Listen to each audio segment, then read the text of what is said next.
ప్రభువైన యేసుక్రీస్తు నామములో మీ అందరికీ వందనాలు. ప్రియులారా, ప్రభు కృపను బట్టి మరొక ప్రోగ్రాం చేయడానికి దేవుడు తన కృపను అనుగ్రహించి ఉన్నారు. నేటి ప్రోగ్రాం స్పాన్సర్ చేసిన వారు జొన్నలగడ్డ మురళి గారు, విజయ గారు, వారి మనవరాలు మన్హిత కెష్వి నల్లప్పు.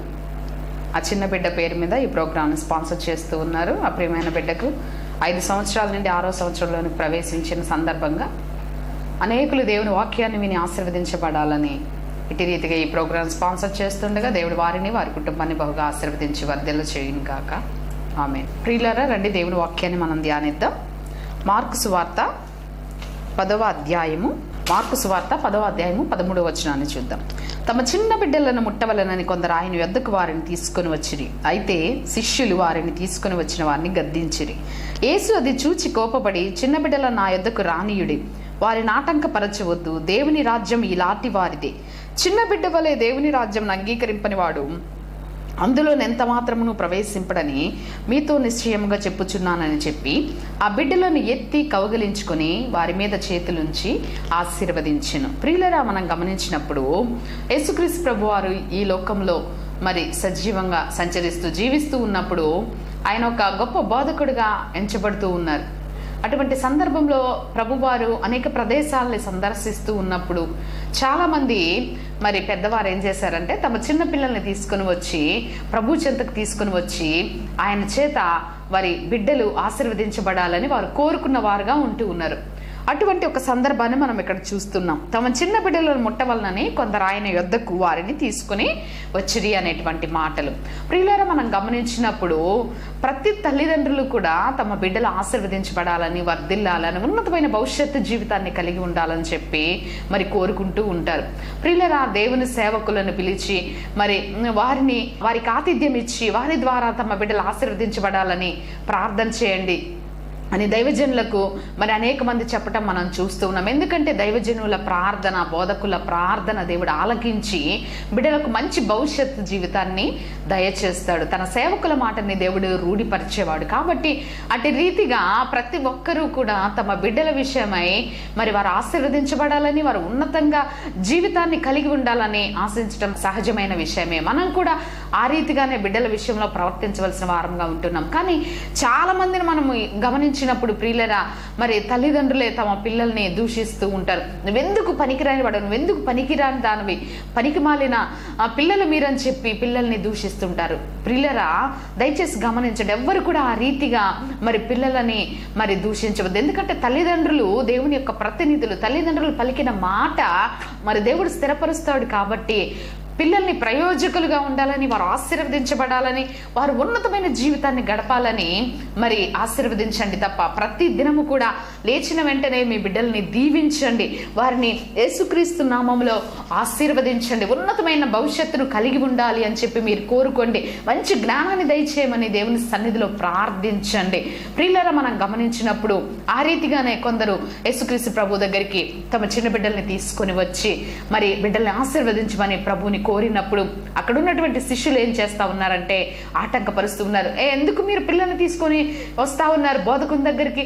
ఆయన ఎంతో అలసిపోయి ఉన్నాడు, మీరు తీసుకెళ్ళిపోండి, పిల్లలు చాలా గొడవ చేస్తూ ఉంటారు, మీరు తీసుకెళ్ళిపోండి అని చెప్పి ఆ శిష్యులు ఏం చేస్తా ఉన్నారంటే ఆటంకపరుస్తూ ఉన్నారు. ప్రభు దగ్గరికి పిల్లల్ని రానివ్వకుండా ఆటంకపరుస్తూ ఉన్నప్పుడు యేసుక్రీస్తు ప్రభు వారు చిన్న బిడ్డల విషయంలో కలిగినటువంటి ప్రణాళికని మనం చూసినప్పుడు ప్రియులరా, ప్రభు ఎప్పుడు కూడా ఆ బిడ్డల విషయంలో ఎంతో మరి ఉన్నతమైనటువంటి తలపులు కలిగి ఉన్నారు. అంతేకాకుండా ప్రభు చిన్న బిడ్డల్ని ఎంతగానో ప్రేమించే విధానాన్ని మనం ఇక్కడ చూస్తూ ఉన్నాం.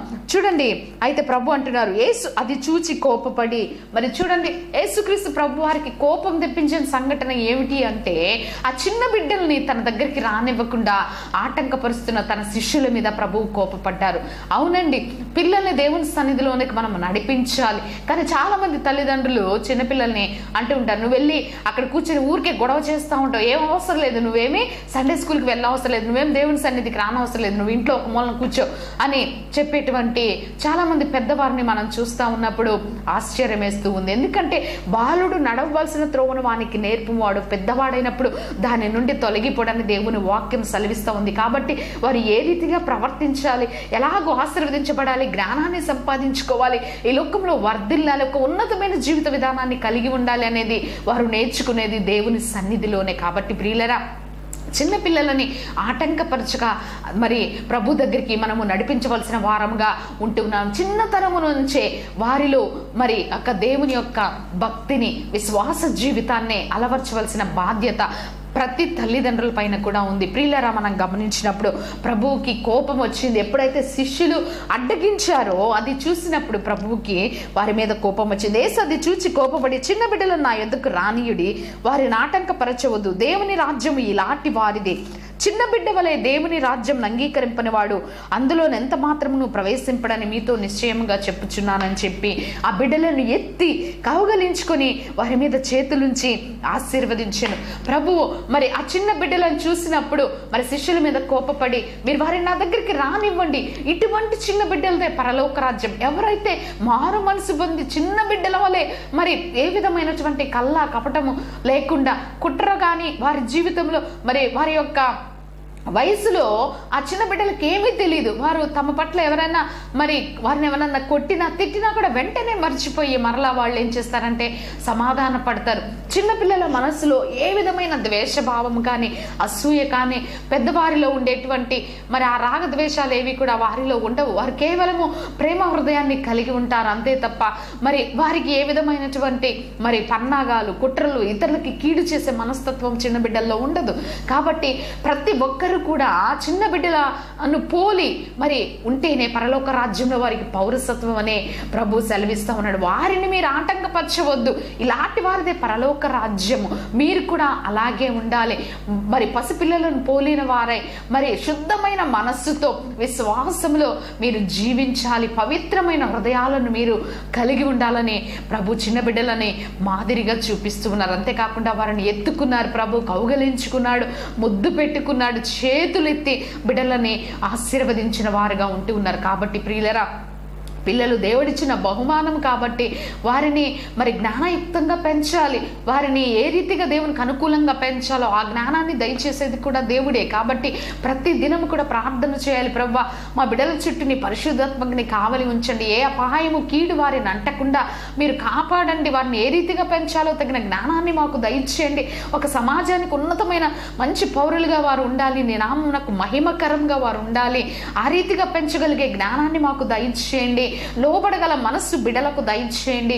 విధేయులుగా పిల్లలు ఉండటానికి సహాయం చేయమని ప్రతి తల్లిదండ్రి కూడా ప్రార్థించినప్పుడు ప్రియులరా, అవిధేయులైన పిల్లలు లోకములో ఉండరండి. అయితే మనం గమనిస్తే కనుక చాలా మంది తల్లిదండ్రులకి తమ పిల్లల గురించి పట్టించుకునే మరి సమయమే ఉండట్లేదు. ఎందుచేతనో కానీ వారికి కావాల్సినవన్నీ కొనిచ్చేస్తున్నారు తప్ప వారితో కొంచెం సమయం గడిపి ప్రేమగా మాట్లాడలేకపోవటం చేత పిల్లలు ఏం చేస్తూ ఉన్నారంటే లోక సంబంధంగా దారి తప్పిపోయిన వారుగా ఉంటూ ఉన్నారు. మరి బెంగళూరు నగరంలో జరిగిన ఒక సంఘటన మనం చూస్తే 15 సంవత్సరాల వయసుండే ఒక చిన్న పిల్ల, మరి ఆ టీనేజర్ అని చెప్పుకోవచ్చు మనం, అది తెలిసి తెలియని వయసు. మరి ఆ బిడ్డ ఏం చేసిందంటే తన తండ్రిని చంపేసింది. ఎందుకు అంటే తన తండ్రి ఆ బిడ్డని ఆటంకపరుస్తూ ఉన్నాడు. ఏమని అంటే, నీవు వారితో మాట్లాడవద్దు, వీరితో మాట్లాడవద్దు, మరి ఈ లోక సంబంధంగా మరి బాయ్ ఫ్రెండ్స్ నువ్వు కలిగి ఉండొద్దని చెప్పిన కారణం చేత ఆ బిడ్డ ఏం చేసిందంటే తన తల్లిదండ్రులు తన మంచి కోరేవారనే విషయాన్ని మరిచిపోయి తన స్వేచ్ఛకి వారు అడ్డు వస్తూ ఉన్నారు, నన్ను కంట్రోల్ చేస్తున్నారు అని వారి యొక్క ప్రేమని అర్థం చేసుకోలేక ఏం చేసిందంటే మరి తన బాయ్ ఫ్రెండ్తో కలిసి తన తండ్రికి విషమిచ్చేసి, పాలల్లో విషమిచ్చేసి ఆయన్ని మరి గొంతు కోసి చంపేసి తర్వాత పెట్రోల్ పోసి తగలపెట్టేశారు. ఎందుకు నువ్వు ఈ రీతిగా ప్రవర్తించావమ్మా, ఏం జరిగింది, ఎందుకు నీ సొంత తండ్రిని నువ్వు చంపేశావంటే అతను నా స్వేచ్ఛకి అడ్డుగా వస్తూ ఉన్నాడని చెప్పిన విధానాన్ని మనం చూసినప్పుడు ఎటువంటి సమాజంలో నేటి పిల్లలు పెరుగుతూ ఉన్నారు. మరి ప్రతి ఒక్కరు తల్లిదండ్రులు కూడా గమనించుకోవాలి. వారి బిడ్డల ప్రవర్తన విషయమై దేవుని సన్నిధిలో భారము కలిగి ప్రార్థించాలి. మరి నీ పసిపిల్లల ప్రాణాన్ని అపవాది ముట్టకుండా, మరి వారిలో చెడ్డ తలంపులు, చెడ్డ ఆలోచనలు లేకుండా ప్రతి నిత్యము కూడా మీ పిల్లల గురించి మరి ప్రార్థించవలసినటువంటి బాధ్యత మరి వాక్యం చూస్తున్న ప్రతి తల్లిదండ్రి మీద కూడా ఉంది. ప్రియులారా, గమనించండి, అట్టి రీతిగా బిడ్డలను కాపాడుకోవాల్సిన బాధ్యత మన మీదనే ఉంది.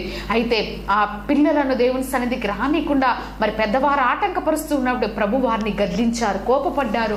ఆ బిడ్డల్ని తీసుకుని మరి దగ్గరకు తీసుకుని ఎత్తుకొని కౌగిలించుకొని వారిని ఆశీర్వదించి చేతులెత్తి ప్రభువారు వారిని ఆశీర్వదించి మరి ఈ రీతిగా మీరు కూడా ఉండండి, చిన్న బిడ్డల వలె మీ ప్రవర్తన ఉండాలి, అటువంటి కల్లా కపటము లేకుండా పరిశుద్ధమైన హృదయముతో విశ్వాసముతో. మరి చూడండి, చిన్నపిల్లలు మనం గమనిస్తే కనుక వారు తమ తల్లిదండ్రులు చెప్పిన మాటలని నమ్ముతూ ఉంటారు, ఎంతో విశ్వసిస్తూ ఉంటారు. కాబట్టి ఆ విశ్వసనీయతను నిలుపుకోవాల్సిన బాధ్యత కూడా తల్లిదండ్రుల మీదే ఉంటుందండి.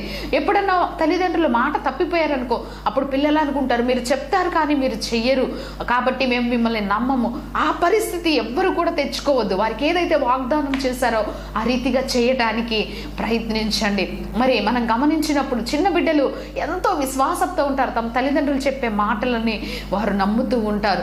అలాగే దేవుని యొక్క మాటలను కూడా వారి హృదయాలలో మనం పెట్టినప్పుడు, మరి నేర్పించినప్పుడు, నీతి మార్గంలో నడవటం వారికి నేర్పించినప్పుడు, పెద్దవారైనప్పుడు వారు అందులోంచి తొలగిపోకుండా ఉంటారు. కాబట్టి ప్రతి విషయంలో కృతజ్ఞత దేవునికి చెల్లించే విధానాన్ని పిల్లలకు నేర్పించాలి.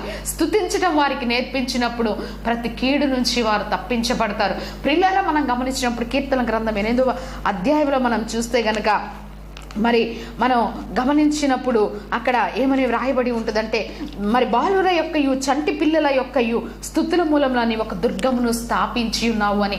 ఎప్పుడైతే ఈ బాలురు, చంటి పిల్లలు, చిన్న పిల్లలు దేవుని స్తుతిస్తూ ఉంటారో వారి కొరకంట పరలోక రాజ్యంలో ఒక దుర్గము స్థాపించబడుతూ ఉందంట. అంటే ఒక కోటలాగా వారి స్థుతులన్నీ కూడా ఒక కోటలాగా పరలోకంలో పేరుకొని పోయి ఉంటాయి. ఏదైనా ప్రమాదం వారికి సంభవించబోయే సమయంలో ఆ ఆశ్రయమైనటువంటి దేవుడు బలమైన దుర్గముగా, బలమైన కోటగా వారిని కాచి కాపాడి సంరక్షిస్తాడు. మరి ఆ పసిపిల్లల యొక్క మొహము మరి దేవుని నిరంతరము చూసేదిగా ఉంటూ ఉంది. వారి అమాయకత్వము దేవునికి ఎంతో ఇష్టమైనదిగా ఉంటుంది. మరి వారి హృదయము ఎంతో పరిశుద్ధమైనదిగా దేవునికి మరి నివాసయోగ్యముగా ఉంటూ ఉన్నప్పుడు, మరి ఎవరైతే ఆయన వెంబడించాలనుకున్నారో వారందరూ కూడా మరి తమను తాము ఉపేక్షించుకొని తమ సిలువనెత్తుకొని మరి క్రీస్తు పోలికలోనికి మార్చబడిన వారై ప్రభు యొక్క స్వభావాన్ని కలిగి ఉండాలని ప్రభువు మరి తన శిష్యులకి హెచ్చరిస్తూ ఉన్నాడు. ప్రియులారా, మనం చూసినప్పుడు కాబట్టి వారికి, చిన్న బిడ్డలైన వారికి మరి ప్రభు సన్నిధికి వారిని తీసుకొని రావాలి. దేవుని యొక్క ఆశీర్వాదం వారి మీద ఉండేలాగున, మరి అంతేకాకుండా వారికి కృతజ్ఞతా బుద్ధిని నేర్పించాలి. అప్పుడు దేవుడు వారిని బట్టి ఆనందిస్తాడు, మంచి భవిష్యత్తు జీవితాన్ని బిడ్డలకి దయచేస్తాడు. చిన్నప్పటి నుంచే వారికి హెల్పింగ్ నేచర్ అనేది మరి చేస్తూ ఉన్నప్పుడు, నేర్పిస్తూ ఉన్నప్పుడు వారు ఏం చేస్తారంటే మరి దేవుణ్ణి ఆరాధించడం వారు నేర్చుకుంటారు, ఇతరులకు సహాయపడటం నేర్చుకుంటారు, పేదవారిలో దేవుణ్ణి చూడటం నేర్చుకుంటారు. ఎందుకు అంటే వారి యొక్క మనసు తెల్ల కాగితంలా ఉంటుంది, దాని మీద మనం పిచ్చి గీతలు గీస్తే అవే పిచ్చి గీతలు ఉండిపోతాయి. లేదా ఒక ఉపయోగకరమైనటువంటి విధానంలో మనం రాసినప్పుడు వారి హృదయముల మీద హత్తుకొని పోయి మరి వారు ఆ పాఠాలనే నేర్చుకుంటూ ఉంటారు. కాబట్టి ప్రియులరా, మనం ఏది నేర్పిస్తే అదే బిడ్డలు నేర్చుకునే వారుగా ఉంటున్నారు. ప్రభు అయితే చిన్న బిడ్డల్ని ఎంతగానో ప్రేమించారు. రండి మనం చూస్తే కనుక మార్కు సువార్త 9వ అధ్యాయము మరి 33వ వచనంలో కూడా చూస్తే, అంతటా వారు కపెర్నహూమునకు వచ్చిరి. వారు ఎవడు గొప్పవాడని మార్గమున ఒకరితో ఒకడు వాదించిరు గనుక ఆయన ఇంట ఉన్నప్పుడు మార్గమున మీరు ఒకరితో ఒకరు దేని గురించి వాదించుచుంటురని వారిని అడుగగా వారు ఊరకుండిరి. అప్పుడు ఆయన కూర్చుని 12 మందిని పిలిచి, ఎవడైనను మొదటివాడు ఉండగోరిన ఎడల వాడందరిలో కడపటివాడును అందరికి పరిచారకున్నై ఉండవలెనని చెప్పి ఒక చిన్న బిడ్డను తీసుకొని వారి మధ్యను నిలువబెట్టి వానిని ఎత్తి కౌగిలించుకొని, ఇట్టి చిన్న బిడ్డలలో ఒకరిని నా పేరట చేర్చుకునివాడు నన్ను చేర్చుకొనును, నన్ను చేర్చుకునివాడు నన్ను కాక నన్ను పంపిన వారిని చేర్చుకొనునని వారితో చెప్పాను. ప్రభువారి శిష్యులు ఒక దినాన మార్గంలో ఒక విషయాన్ని గురించి వాదించుకుంటూ ఉన్నారంట. ఏమిటా విషయం అంటే, పరలోక రాజ్యంలో ఎవరు గొప్పగా ఉంటారు, ప్రభువారి పక్కన ఎవరు ఉంటారు. ఈ లోకంలో అయితే మరి మనం గమనిస్తే కనుక పేతురు, యాకోబు, యోహాను ఎక్కువగా ప్రభుతో మరి సన్నిహితంగా ఉన్నట్లు మనం చూస్తూ ఉన్నాం. ఈ సువార్త పాఠ్య భాగాలు మనం గమనించినప్పుడు ఎక్కువగా మరి ప్రభుని వెంబడిస్తూ ఎక్కువగా ప్రభుత్వ సహవాసం చేస్తున్న వారిగా పేతురుని, యాకోబుని, యోహాన్ని మనం గమనిస్తాం. అయితే ఇక్కడ ఈ శిష్యులందరూ కూడా కలిసి ప్రయాణం చేస్తూ ఉన్నప్పుడు వారిలో ఒక వాదం పుట్టిందంట. ఏంటి అంటే, పరలోక రాజ్యంలో ఎవరు గొప్పవారుగా ఉంటారు? నేనంటే నేననే ఒకరికి వారు కొట్టుకుంటూ ఉన్నారు. అయితే ప్రభువు ఏమీ మాట్లాడలేదు. తర్వాత వారు కపెర్నహూముకు వచ్చారు. ఒక ప్రదేశంలో వారు కూర్చుని ఉన్నప్పుడు ప్రభు వారిని అడుగుతూ ఉన్నాడు, ఏంటి మీరు మార్గ మధ్యంలో ఏ విషయం గురించి వాదం పెట్టుకున్నారు అని అడిగినప్పుడు వారు ఏం మాట్లాడకుండా మౌనంగా ఉన్నారు. కానీ ప్రతి ఒక్కరి హృదయ రహస్యాలు ప్రభువుకు తెలుసండి. మనం దేనికోసం తపన పడుతున్నామో, మనం దేని కొరకు ప్రయాసపడుతున్నామో, దేని కొరకు పోట్లాడుతున్నామో అన్ని ప్రభువుకు తెలుసు. కాబట్టి ఆయనకి మనం ఏమీ కూడా చెప్పవసరం లేదు. మన హృదయంలో ఆలోచించుకునే ప్రతి ఆలోచన ప్రభువుకు తెలుసు. వారు మౌనంగా ఉన్నప్పటికీ కూడా ప్రభువే వారితో మాట్లాడుతూ ఉన్నారు. మీరు దేనికోసం వాదులాడుకుంటూ ఉన్నారు? గొప్పతనం కోసమా? మీలో ఎవరైనా గొప్పవాడై ఉండగోరని ఎడల వాడు మొదట సేవకుడై ఉండాలి, పరిచారకుడై ఉండాలి. మీరు గొప్పతనాన్ని ఆశించినప్పుడు మొదట మీరు పరిచారకులుగా, దాసులుగా, సేవకులుగా ఉన్నప్పుడు మరి దేవుడు మిమ్మల్ని హెచ్చిస్తాడు. తన్ను తాను తగ్గించుకున్న వాడిని ఆయన హెచ్చించేవాడు. తన్ను తాను మరి హెచ్చించుకుంటూ నేనే గొప్పవాడిని, నాకే అన్ని కావాలి అనుకునే వారు ఎప్పుడు కూడా దేవునికి అంగీకార యోగ్యమైన వారు కాదండి. ఆయన పరిచారం చేయించుకుంటకు రాలేదు, కానీ పరిచారం చేయటకు వచ్చారు. ప్రభువారు స్వయంగా తన శిష్యుల పాదాలను కడిగారు. ఎంత దీనత్వం, ఎంత తగ్గింపు ఆయన కనపరిచారు. ప్రియులరా, మనం గమనించినప్పుడు ఆయన శిష్యులుగా ఉండగొన్న ప్రతి ఒక్కరు కూడా ఈ రీతిగానే ఉండాలని ప్రభువు ఆశిస్తూ ఉన్నారు. అందుకే ప్రభు వారితో చెప్తూ ఉన్నారు, మీరు దేన్ని గురించి వాదులాడుచుంటారని వారిని అడగ వారు ఊరకుండిరి. అప్పుడు ఆయన కూర్చుండి 12 మందిని పిలిచి, ఎవడైనాను మొదటి వాడై ఉండగోరని ఆడలా వారందరిలో కడపటి వాడును అందరికీ పరిచారకుడై ఉండవాలని చెప్పి ఒక చిన్న బిడ్డను తీసుకున్నారు. ఆ 12 మందిని కూర్చోబెట్టుకొని వారితో చెప్తూ ఉన్నారు ప్రభువు. ఒక చిన్న బిడ్డను వారి మధ్యలోనికి తీసుకొని వచ్చి ప్రభువాన్ని ఎత్తుకొని కౌగలించుకుని ఆ చిన్న బిడ్డని ఎంత ప్రేమిస్తున్నాడు ప్రభు. చిన్న బిడ్డల్ని సహజంగా ప్రతి ఒక్కరూ మనం కూడా చిన్న బిడ్డల్ని చూసినప్పుడు వారి అమాయకత్వాన్ని చూసినప్పుడు వారితో ఆటలాడుకోవడానికి ఇష్టపడతాం, వారితో మాట్లాడతాం. వారు ఏదన్నా మాటలు మరి తడబడతా మాట్లాడుతూ ఉన్నప్పుడు వాటిని మనం సరిచేయటానికి ఇష్టపడతాం. మనం వారి యొక్క అమాయకత్వాన్ని చూసి మనం సంతోషిస్తాం, నవ్వుకుంటూ ఉంటాం. మరి వారికి ఏదో ఒకటి ముద్దుగా కొనిపెడుతూ ఉంటాం. ప్రియులరా, మరి మానవులంగా మనకే ఇంత ప్రేమ ఉన్నప్పుడు ప్రభు మరి ప్రతి ఒక్కరిని సృజించిన సృష్టికర్త ఆయన చిన్న బిడ్డల్ని ఎంతో ప్రేమించారు. వారి యొక్క పరిశుద్ధత, వారి యొక్క అమాయకత్వము దేవునికి ఎంతగానో నచ్చుతుంది. కాబట్టి ప్రభు ఏం చేశారంటే వారికి ఒక పాఠం నేర్పించాలి అని చెప్పి తన శిష్యులకు ఒక పాఠాన్ని నేర్పించడానికి ఒక చిన్న బిడ్డని మాదిరిగా తీసుకున్నారు. చిన్న బిడ్డను తీసుకొని ఏం చేస్తూ ఉన్నారంటే వారి మధ్యలోనికి తీసుకొని వచ్చి ఎత్తుకొని కౌగిలించుకొని చెప్తూ ఉన్నారు తన శిష్యులతో ఈ రీతిగా, ఇట్టి చిన్న బిడ్డలలో ఒకరిని నా పేరిట చేర్చుకొని వాడు నన్ను చేర్చుకొనును. ప్రియులారా, మనం గమనించినప్పుడు ఇలాగ చిన్న బిడ్డల్ని నా పేరిట చేర్చుకొని వారికి దేవుని యొక్క మార్గాలను బోధించి వారిని సరి అయిన మార్గంలోనికి తీసుకొని వచ్చిన వారు నన్ను గనపరిచేవారు, నన్ను పంపిన తండ్రిని గనపరిచేవారు. ఆ చిన్న బిడ్డను చేర్చుకొని వాడు నన్ను చేర్చుకొనును, నన్ను పంపిన వారిని కూడా చేర్చుకొని మీరు ఆ రీతిగా చేయండి, నేను మిమ్మల్ని బట్టి ఆనందిస్తాను. అనేక మందిని దేవుని మార్గంలోనికి నడిపించండి. అంతేకాని మీలో మీరు ఎవరు గొప్పవారని ఎందుకు కొట్లాడుకుంటూ ఉన్నారు? పరలోక రాజ్యములో మీరు ప్రవేశించాలంటే చిన్న పిల్లల మనస్తత్వాన్ని మీరు పోలి ఉండాలి. మీ హృదయంలో ద్వేషం కానీ, కపటం కానీ, ఏ విధమైన అసూయ కానీ ఆ విధానాలు ఉండకూడదు.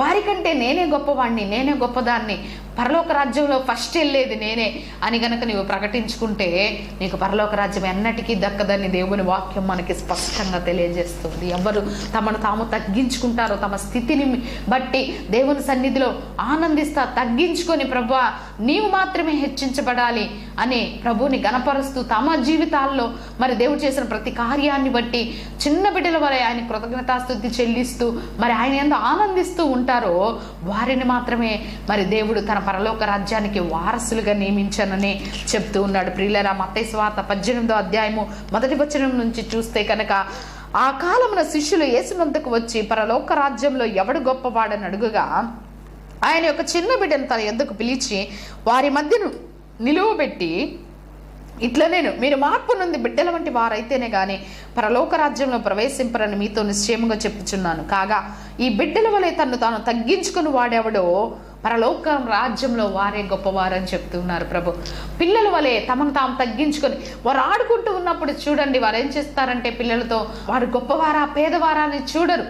తల్లిదండ్రులు ఏమంటారంటే, నువ్వెందుకు పొద్దున్న లెస్స నుంచి వాడితో ఆడుతున్నావు, వాళ్ళు వాచ్మెన్ పిల్లలు, లేకపోతే వాళ్ళు తక్కువ జాతి వాళ్ళ పిల్లలు, వాళ్ళు పలానా వాళ్ళ పిల్లలు, అలాంటి వాళ్ళతో నువ్వు ఆడుకోకూడదు అని వాళ్ళ హృదయాలలో లేనిపోని ఆలోచనలు పిల్లలకి కల్పిస్తూ ఉంటారు.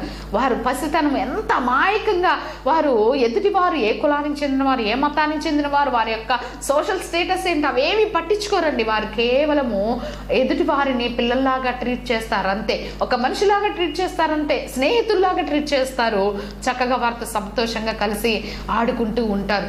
కానీ పెద్దవారు వారి హృదయములలో అనేకమైన అసూయలు, కక్షలు, మరి ఇవన్నీ కూడా పెట్టుకొని పిల్లలను కూడా చెడగొట్టేవారిగా, వారికి లేనిపోయినవి నేర్పించేవారుగా ఉన్నారు. కాబట్టి ప్రియులరా, బిడ్డలను అభ్యంతరపరచి దేవుని మార్గంలోనికి రాకుండా వారికి చెడు లక్షణాలు నేర్పించేవారంట మరి దేవుని దృష్టిలో ఎంతో అసహ్యులని, వారు శిక్షకు పాత్రులని, వారు నరకములో వేయబడతారని దేవుని వాక్యంలో మనం స్పష్టంగా చూస్తూ ఉన్నాం. రండి, ప్రభు చెప్తూ ఉన్నాడు, ఆయన ఒక చిన్న బిడ్డను తన యొద్దకు పిలిచి వారి మధ్య నిలువ పెట్టేట్లను, మీరు మార్పు నుండి బిడ్డల వంటి వారైతేనే కానీ పరలోక రాజ్యంలో ప్రవేశింపరని మీతో నిశ్చయముగా చెప్పుచున్నాను. కాగా ఈ బిడ్డ వలె తను తాను తగ్గించుకుని వాడేవాడు, వాడే పరలోక రాజ్యంలో గొప్పవాడు. మరియు ఇలాంటి ఒక బిడ్డను నా పేరిట చేర్చుకొని వాడు నన్ను చేర్చుకొనును.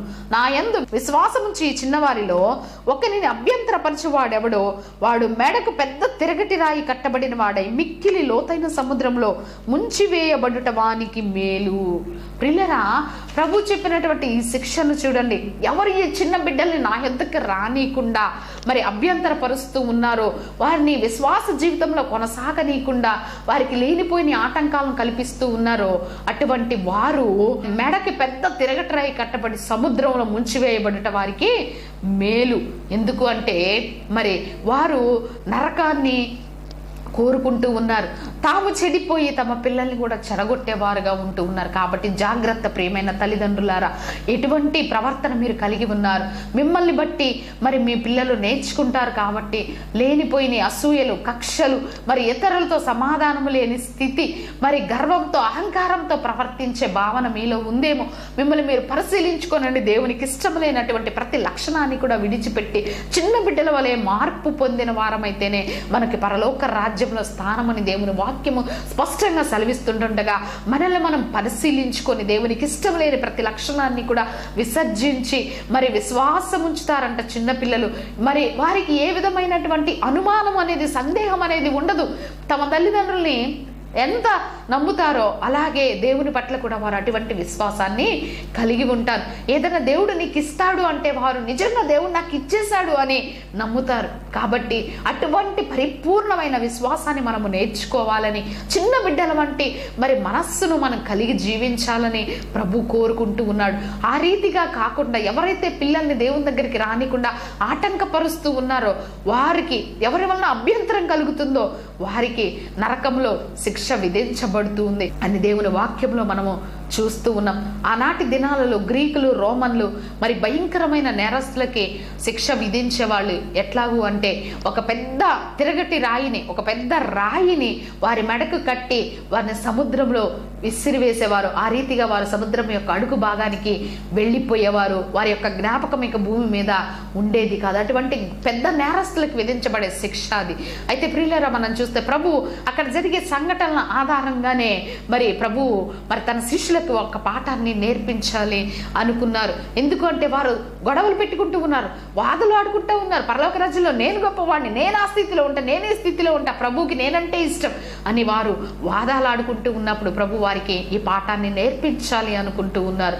కాబట్టి ప్రియులారా, నేటి దినమున మన యొక్క పరిస్థితి ఏ రీతిగా ఉందో దేవుని సన్నిధిలో మనం కూడా మనల్ని మనం పరిశీలించుకోవాలి. చాలా మంది తమ అతిశయాన్ని, తమ దర్పాన్ని, తమ గర్వాన్ని దేవుని సన్నిధిలో కూడా ప్రదర్శిస్తూ ఉంటారు. మేమంటే ఏమనుకుంటున్నాం, ఈ సంఘం మొత్తం మా మాటే వినాలి, మేమే ఇక్కడ స్పాన్సర్స్, మేమే ఈ చర్చికి అవి చేసాం, ఇవి చేసాం, ఇక్కడున్న బలాలన్నీ మేమే స్పాన్సర్ చేసాం, ఈ ఫ్యాన్లన్నీ మా యొక్క తాత ముత్తాతల పేరు మీదనే ఉన్నాయి, ఈ చర్చిని కట్టించిందే మేము, లక్షల లక్షలు మేము దీన్ని ఖర్చు చేసాం అని చాలా మంది దేవుని సన్నిధిలోనే ప్రగల్భాలు పలికేవారుగా తమ గొప్పలు చెప్పుకునే వారిగా ఉంటూ ఉంటారు. అయితే దేవుని వాక్యంలో తన్ను తాను తగ్గించుకుని వాడే హెచ్చించబడునని సెలవిస్తుంటుండగా ఆయన ఇచ్చిన ప్రతి ఈవిని కూడా మనము ఆయన కొరకు వాడటము పెద్ద గొప్ప విషయమేమీ కాదు. ఆయన సమస్తాన్ని మనకు దయచేశాడు కాబట్టి మనం ఆయన సేవలో పరిచర్యలో ఏదన్నా వినియోగించినప్పుడు ఈవిని వాడినప్పుడు అది దేవునికి మహింకరంగా ఉండాలి తప్ప మన పేరు ప్రఖ్యాతల కోసం చేసేవారంగా మనం ఉండకూడదని దేవుని వాక్యంలో మనము హెచ్చరించబడుతూ ఉన్నాము. చిన్న బిడ్డల వంటి మనస్తత్వాన్ని మనము కలిగి ఉండాలి. ఒకానొక దినమున విక్టోరియా రాణి మరి బ్రిటిష్ దేశాన్ని పరిపాలించే సమయంలో దేవుని సన్నిధికి వెళ్ళి దేవుణ్ణి ఆరాధిస్తూ ఉన్నప్పుడు ప్రియులరా సంఘమంతా కూడా లేచి నిలబడి దేవుని సన్నిధిలో చేతులెత్తి దేవుణ్ణి ఆరాధిస్తూ ఉన్నప్పుడు ఈ విక్టోరియా రాణి కూడా లేచి దేవుని సన్నిధిలో నిలబడి చేతులెత్తి మరి దేవుణ్ణి ఆరాధిస్తూ ఉందంట.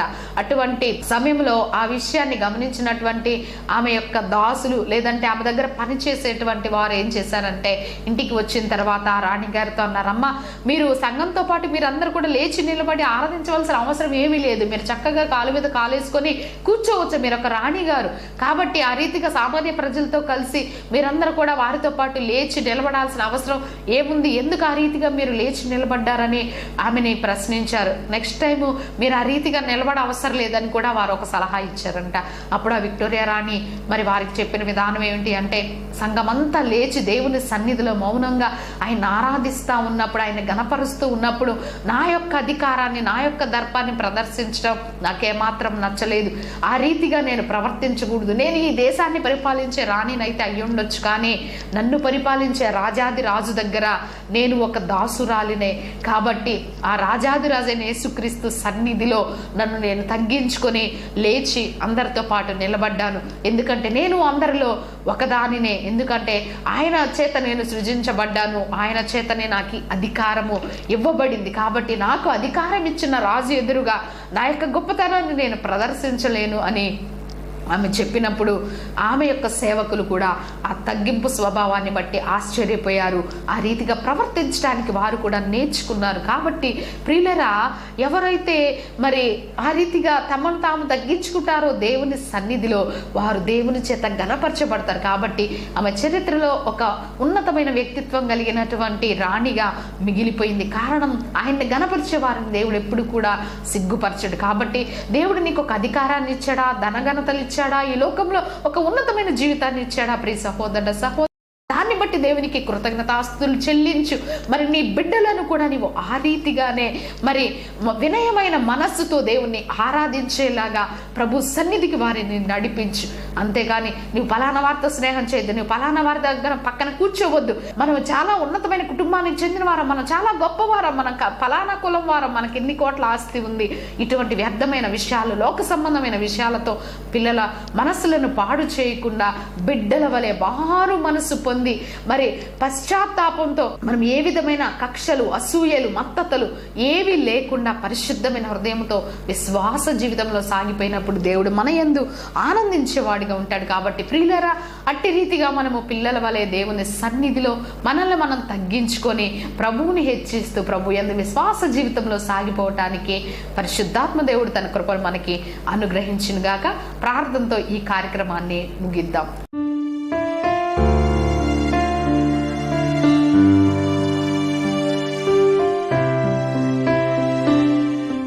మహాపరిశుద్ధుడు తండ్రి, మహోన్నతుడా నీకు స్తోత్రాలు ప్రభువా.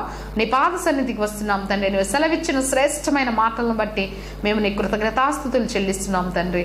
అయ్యా నేటి దినమున ప్రభానైనా నువ్వు సెలవిచ్చిన విలువైన మాటలను బట్టి నీ కృతజ్ఞతాస్తుతులు చెల్లిస్తా ఉన్నాం. అవును తండ్రి, మార్పు నుండి బిడ్డల వంటి వారైతేనే పరలోక రాజ్యంలో అయ్యా మేము నీతో కలిసి జీవించే అనుభవాన్ని కలిగి ఉంటామని నీవు సెలవిచ్చావు నీ వాక్యం ద్వారా. కాబట్టి మా అతిశయాన్ని, మా గొప్పతనాన్ని ప్రదర్శించకుండా తండ్రి నిన్ను గణపరిచే వారంగా మేము ఉండటకు మాకు సహాయం అనుగ్రహించండి. అట్టి రీతిగా ప్రోగ్రాం చూస్తున్న ప్రతి ఒక్కరిని కూడా ప్రభానైనా వినయమైన మనసుతో నిన్ను ఆరాధించే వారిగా, బిడ్డలకు ప్రభానైనా నీ మార్గములు నేర్పించేవారిగా, అయా నీ సన్నిధిలో పెంచేవారిగా తగిన జ్ఞానంతో నింపమని ఆశీర్వదించమని వాక్యం చూస్తున్న ప్రతి ఒక్కరిని కూడా ప్రభానైనా దీవించండి, ఆశీర్వదించండి. మరి ముఖ్యంగా నేటి దినమున ఈ ప్రోగ్రామ్ని స్పాన్సర్ చేసినటువంటి ప్రభానైనా నల్లపు అరుణ్ దీపును బట్టి, రాధికాని బట్టి నాయన వారికి అనుగ్రహించిన ఇద్దరు బిడ్డలు ప్రభానైనా జషిత్ని, మన్హిత, కశ్విని బట్టి నీ సన్నిధిలో ప్రార్థిస్తూ ఉన్నాం ప్రభానైనా. జ్ఞాపకం చేసుకున్నాను తండ్రి. బిడ్డకు సంవత్సరమైన దయాకిరీటాన్ని ఇచ్చావు ప్రభానైనా. కశ్విని ఆశీర్వదించండి, వర్ధిల్ల చేయండి. రాబో దినములో నూతన ఆశీర్వాదాలతో నాయన బిడ్డను ఆశీర్వదించండి ప్రభానైనా. అయ్యా అదే రీతిగా ప్రభా నేను జషిత్తును కూడా మీరు జ్ఞాపకం చేసుకున్నాను తండ్రి. బిడ్డకి ఆయన వయసునందు, జ్ఞానమందు, నీ దయందు, మనుషుల యందు బిడ్డలిద్దరూ కూడా ఆశీర్వదించబడేటకు, వర్ధిల్లుటకు నాయన సహాయం అనుగ్రహించండి. మంచి జ్ఞానముతో బిడ్డలను నింపండి, అన్ని విషయంలో ఆశీర్వదించండి. అరుణ్ దీప్ చేసిన ఉద్యోగ విషయంలో సహాయం దయచేయండి. ప్రతిదినం చేసిన ప్రయాణంలో నాయన బిడ్డ కుడి ఎడమలతో ఆయన కాపాడండి, సంరక్షించండి. రాధికకు మంచి ఆరోగ్యమును దయచేయండి. అయ్యా బిడ్డలిద్దరిని కూడా ఆశీర్వదించి వర్ధిల్ల చేయండి. వారి తల్లిదండ్రులను కూడా నాయన మీరు జ్ఞాపకం చేసుకునండి ప్రభా. నాయన మంచి ఆరోగ్యం, నెమ్మదిని, సమాధానం, క్షేమమును నాయన వారి కుటుంబంలో నిరంతరము మీరు దయచేసి మీరే మహిమ పొందుకోనండి. అయ్యా జొన్నలగడ్డ మురళి గారిని, విజయ గారిని మీరు జ్ఞాపకం చేసుకోనండి తండ్రి. వారిద్దరిని కూడా నాయన మీరు బహుగా ఆశీర్వదించి వర్ధిల్ల చేసి నాయన క్షేమమును, సమాధానమును వారి కుటుంబంలో నింపమని, ఇటు రీతిగా అనేకులకు ఆశీర్వాదకరంగా ఈ ప్రోగ్రాం స్పాన్సర్ చేసి ఉండగా ప్రభానైనా వారికి రావాల్సిన ప్రతి మంచి ప్రతిఫలాన్ని దయచేసి మీరే మహిమయు, ఘనతయు, ప్రభావాలు పొందుకోమని ప్రోగ్రాం చూసిన ప్రతి ఒక్కరిని దర్శించండి, ముట్టండి ప్రభానైనా. ఆశీర్వదించి వర్ధిల్ల చేయమని, వారి హృదయ వాంఛలన్నీ తీర్చిపెట్టమని యేసు నామములో ఈ ప్రార్థనలు, విజ్ఞాపనలు వేడి అడిగి పొందుకొని ఉన్నాం ప్రియ తండ్రి. ఆమేన్.